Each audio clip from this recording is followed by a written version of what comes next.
Cet après-midi au péage, contrôle de gendarmerie sur les stupéfiants avec un test salivaire.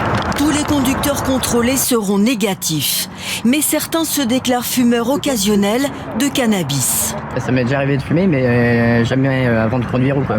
Parce que je sais qu'il y a des risques, en plus je suis infirmier, donc voilà. J'ai fumé avant d'avoir le permis, mais dès que je l'ai eu, j'ai arrêté. J'ai jamais repris depuis. Pourtant, 12% des 18-34 ans déclarent avoir conduit sous l'emprise de stupéfiants. 43% d'entre eux estiment même que la drogue améliore leur conduite.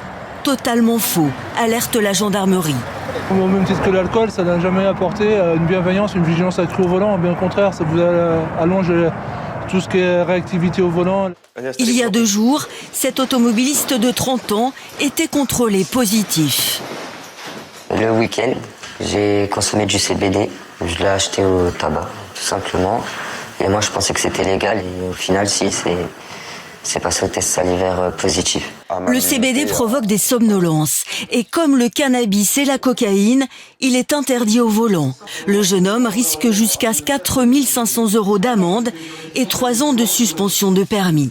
La drogue au volant a tué le fils d'Olivier Le Bossé. Il y a 1 an, Quentin a été fauché par un chauffard sous l'emprise de la cocaïne. Récidiviste, il avait récupéré son permis. On ne laisse pas des gens dans cet état conduire. C'est un permis de tuer que lui a redonné la justice, clairement. En France, la drogue est impliquée dans un accident mortel sur 5.